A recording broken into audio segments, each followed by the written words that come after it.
Recebe aqui no CBN Campo Grande desta terça-feira o produtor de queijo artesanal Fernando Gervásio, a quem a gente deseja um bom dia, agradece a gentileza de vir aqui falar conosco. Bom dia. Bom dia a todos, é um prazer e é muito importante para a classe leiteira esse espaço que vocês estão nos dando.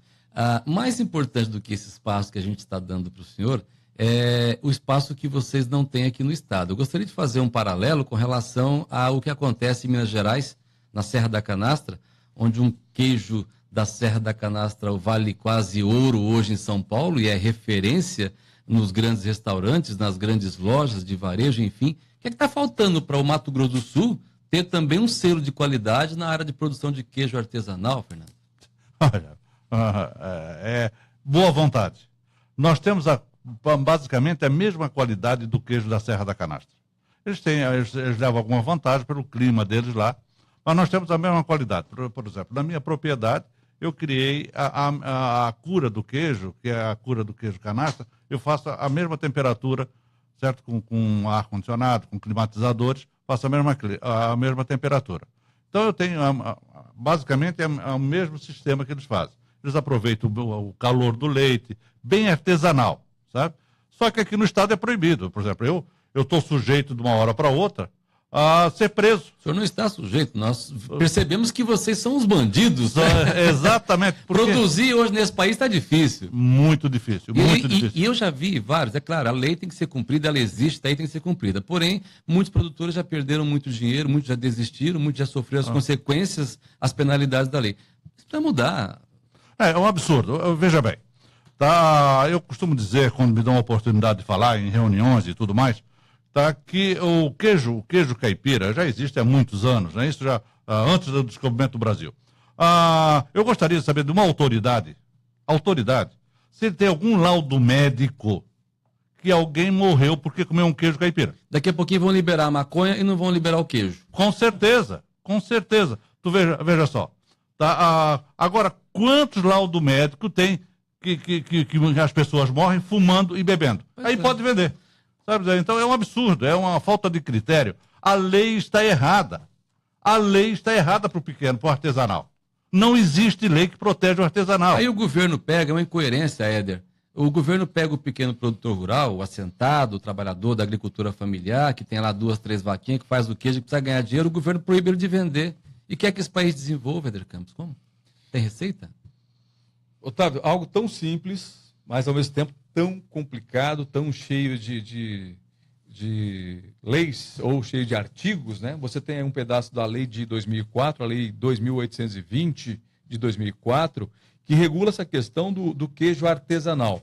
Olha só quantos artigos essa lei tem, são 16 artigos, né? Aí tem os parágrafos, e mostrando para o produtor rural algo tão simples como produzir um queijo artesanal. Eles colocam tanta coisa aqui, mas quem escreveu isso aqui não sabe como é que faz um queijo. Nunca pisou lá na... Exatamente. Lá na roça, né? Então é assim, ó, é mais ou menos igual essas leis que foram criadas para o pequeno... Para o artesanal não tem lei, tá? Não existe lei. A gente é contraventor, a bem da verdade é essa. Contraventor, essa é a palavra certa. Um contrabandista e um produtor de queijo estão sujeitos à mesma penalidade. Olha que absurdo. É um absurdo, sabe dizer. Então, só para você ter assim, eu vou dar uns dados mais ou menos assim, bem preciso, não muito preciso, mas é o que vem acontecendo no estado. Em 2016, nós tínhamos uma captação de leite in natura para os laticínios de 1.600.000 litros, aproximadamente. Tá? Hoje está em 900.000 litros. Tá? Quase metade. E a tendência é cair. A tendência é cair. Certo? E ninguém faz nada. Então, tem uma meia dúzia de pessoas que, tá, por exemplo, do Sindicato Rural, o Wilson Yashi, que é fantástico, uma pessoa dedicada, está cansado de tanto brigar a respeito do segmento leiteiro, e tem mais outros que brigam por isso, tá, que não tem com quem falar, entendeu? Os nossos governantes e os nossos órgãos que deveriam cuidar disso, eles são contra. Pelo menos eles não dizem que são contra, é lógico, mas eles não fazem nada para melhorar e não fazem nada para ajudar. Certo? Então só complica. Por exemplo, para regulamentar uma lei dessa, eles têm que falar não sei com quantas pessoas. Não precisa falar nada disso. Não tem nada disso. É ter boa vontade de querer fazer. Sabe, Zé? A questão é que os órgãos públicos se tornaram muito mais fiscalizadores e punitivos do que instrutivos. Incentivadores. Né? E isso traz o prejuízo não só para quem produz, mas também para a comunidade, porque a gente vê a questão do queijo artesanal, é que eu poderia, como consumidor, ter um produto da minha região, né, do meu entorno, valorizando a economia local. Isso enquanto consumidor. Mas o produtor também é penalizado por conta de leis, que a gente tem aqui, o decreto 12.403 de julho de 2014, que foi assinado, inclusive, pelo ex-prefeito Gilmar Olarte, e que dá né, essas normativas para a inspeção do segmento aqui de produção de artesanal, né? Mas só que a legislação, você pode ver que o SIM municipal é um, o SIM estadual é outro e o SIM federal é outro. Cada um tem uma normativa diferente, Eles Otávio. dificultam demais. Demais. Dificultam demais. O senhor no início falou alguma coisa sobre quem é que já foi intoxicado, quem é que já morreu por causa do queijo. Morre muito mais gente por infecção hospitalar, por irresponsabilidade das autoridades, do que por Bala consumir perdida, queijo. então, está matando muita gente no Rio de Janeiro. Né? Já passou da hora disso ser levado a sério. Fernando, eu acredito que os governos, os deputados, os próprios vereadores de Campo Grande precisam parar, tirar meia hora, sentar numa sala e avaliar se alguém... As pessoas cresceram comendo queijo que a tia fazia, que o avô fazia, que a mãe fazia, continuam comprando queijo na feira. Se você for avaliar, é um queijo irregular também. Continua comprando no Mercadão. E aí, para esse queijo chegar aqui, quem é que perde? Perde o pequeno produtor, porque ele precisa esconder, ele precisa pagar para ver. Chega aqui, ele vende baratinho. Exato. Então, mal paga os custos. Não paga o custo. A bem da verdade, assim, eu tenho outra fonte de renda e tal. Lhe permite fazer sim, mas é lógico. Atividade. Se eu for fazer conta, eu tenho 5 funcionários lá na propriedade. O senhor consegue pagar as contas? Não, de jeito nenhum. Eu coloco todo mês. Tem muito de paixão nisso aí, eu né? tenho paixão. No seu caso. Então, eu estou, certo? Como negócio, eu costumo dizer o seguinte, você quer ganhar uma pequena fortuna, invista uma grande fortuna em leiteria. Você com certeza vai ganhar uma pequena fortuna, porque você não vai conseguir sobreviver. Tá? Então, parabéns.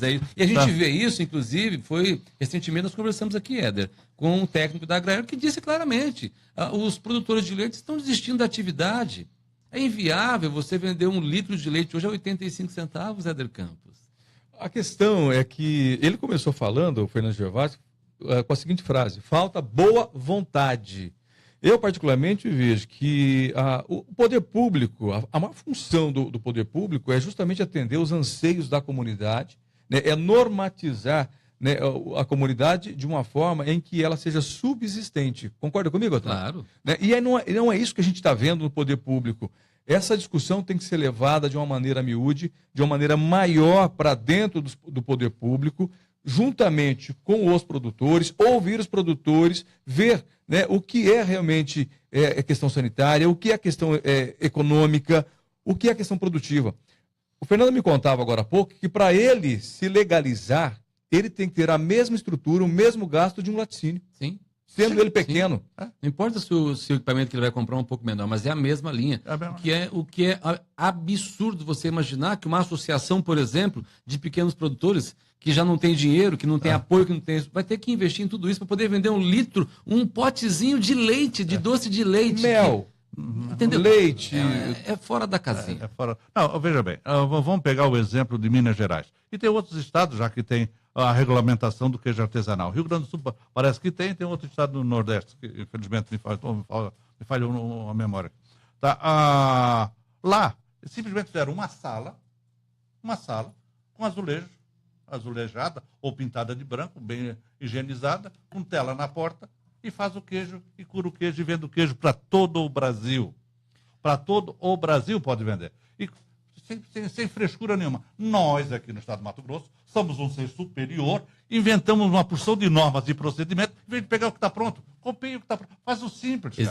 Existe Éder Campos, Fernando, e eu sou um consumidor de queijo, também um pouco estudioso dessa questão. O Brasil faz um concurso anual um concurso anual para poder valorizar o queijo de determinada região. O queijo da canastra é o que é por conta disso. Lá alguns produtores, pequenos produtores, com 30, 40 vaquinhas ali, eles produzem o queijo, vão para São Paulo, lá são ovacionados, recebem faixa, recebem medalha, troféu, selo. E o Estado de Minas Gerais incentiva isso. Exato. Tu quer ver só? Eu fui convidado a participar o ano passado da premiação do queijo. Eu não fui, até porque... Mas não fui, mas fui convidado. Eu mandei o queijo e tal. E eu pedi para não. Certo? Porque o meu queijo tem qualidade para isso. Tá? Agora, recentemente, teve na Espanha um concurso com 105 países. E o nosso queijo da canastra, o queijo de São Paulo, o queijo de São Paulo, que é o queijo feito artesanalmente também, tá? Ganhou o prêmio de grande campeão. Ouro. Eu tenho aqui, depois eu vou deixar. O nosso queijo. Nosso queijo. Então, vai lá fora e ganha isso. Eu vi a matéria sobre esse queijo, chama queijo Tulha. Feito em São Paulo e ganhou Gold, que eles falam, que é um dos melhores queijos do mundo artesanais. É o mesmo sistema que eu faço o queijo. Esse queijo que eu vendo hoje, aqui que passa um trabalho do cão para vender, porque eu tenho um preço, até vou fazer a propaganda, tá? Aproveitar o momento. Claro. Eu vendo a R$20 o quilo e não consigo vender. Por quê? Porque hoje, para o cara vender clandestinamente, ele tem que vender a R$7, a R$8 escondido. E um queijo como esse demora 5, 10, 15, 20 dias até para ficar pronto. Quantos litros de leite você gasta para fazer o queijo? Eu tenho a minha linhagem... De 8 a 10. De 8 a 10, vai. Sabe que essa questão, Otávio, de produção artesanal aqui no Mato Grosso do Sul, essa questão de regulamentação, de perseguição, muitas vezes, né, aos produtores, ela é recorrente. Nós temos um outro caso aqui em Chapadão do Sul, não, em Paraíso das Águas, o seu Álido Brum, que produz um queijo suíço, tipo suíço, né? E ele recebeu, inclusive, algumas indicações geográficas ou qualidade do queijo dele por conhecedores de queijo da França e da Itália como queijo único no mundo, sabor único no mundo, que é o queijo Brum. É um tipo suíço, mas com sabor único. E ele também sofre da mesma situação nessa questão de regulamentação. Também tem pressão por parte do Ministério da Agricultura quanto a essas questões de produção.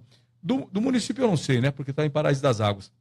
Lá a gente percebe que ele é melhor tratado. Mas eu vejo também que o Estado também não dá atenção especial para aquele. É a lentidão do sistema, a lentidão do Estado, a falta de interesse em olhar algo como o Lucas acabou de citar aqui, um queijo do interior de São Paulo, de uma cidadezinha, de uma pequena propriedade, de um investidor que tem um trabalho danado, vai para a Europa, ganha um prêmio mundial de qualidade e os governos proíbem você de fazer isso.